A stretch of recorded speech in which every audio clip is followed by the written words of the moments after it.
Chavez Ravine. When we think Chavez Ravine, we think the Dodgers. We think baseball. We think championships. We think going out with families. We think heartbreak of losing a game. But we don't think about the families that were raised there and were displaced, that were moved out, that were kicked out, that were arrested, that were taken advantage of. Chavez Ravine used to actually be a place where families were raised, where you raise your kids. Some people had livestock. People got married there. They celebrated. This was their home for generations. This was a place where they raised their children, where they made their schools, where they made their markets, where they grew their food. This was home, and this was stolen from them by the government, by the not so much the Dodgers, but by the corporations. These people were taken advantage of. These people were promised things that were never delivered. And now we're going to get down to the ugly truth of Chavez Ravine.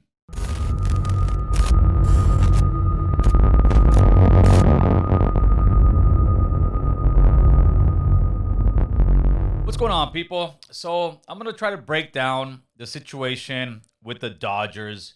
There's a movement called, I believe, the Displacers, and they're trying to bring some awareness to what happened in Chavez Ravine. See, Chavez Ravine, before the Dodgers were there, and yes, there was history before the Dodgers were there. And the Dodgers, as everybody knows, is the beloved baseball team out here in Los Angeles, right?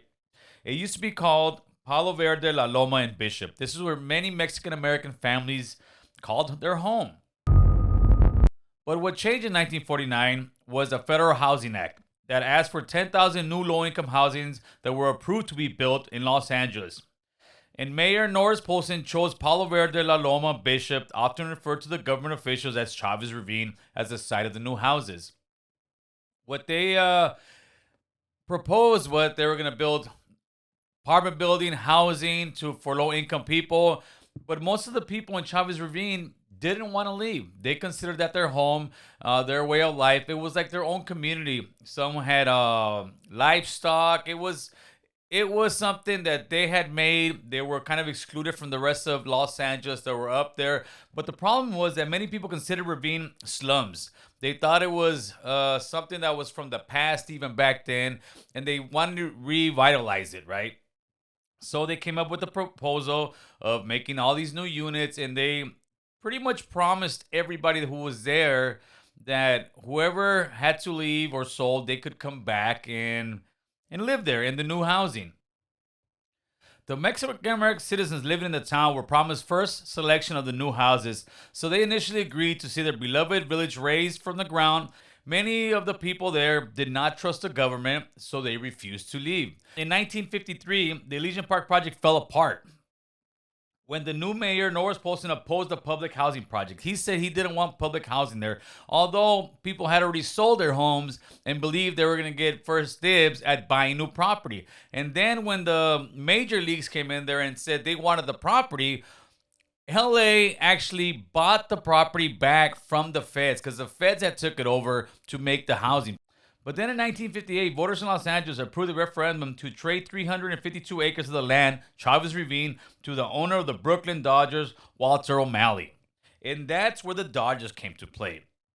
The Dodgers had purchased the land to make what you guys know and love as Dodger Stadium, or let's say many of you, some of you may hate it.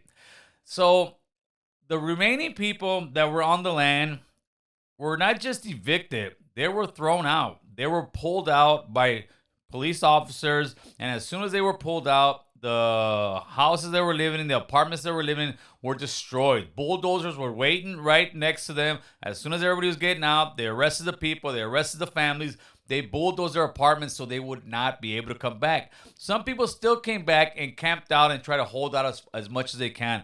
But there's only so much you can do, especially when you have a community that's so divided and not working in unison with one another.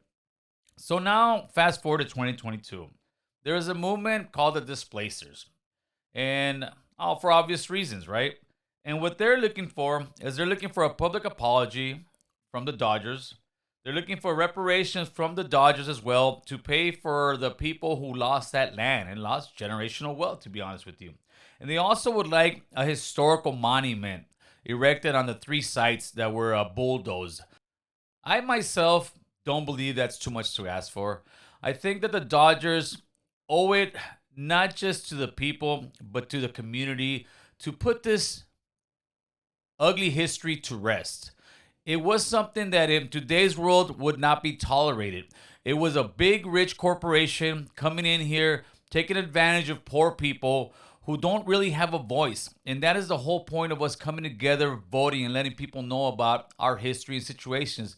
Are the Dodgers an evil empire organization now that is out there looking to just take advantage of poor brown people? I don't think so. I think the Dodgers is a loved baseball team out here in Los Angeles and the world for that matter.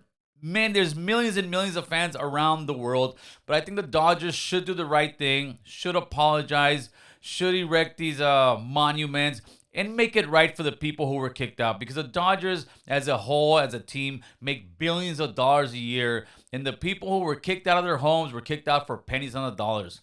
Please leave a comment at the bottom. Let me know what you think, whether you agree with me, whether you disagree with me. Thank you guys, and God bless.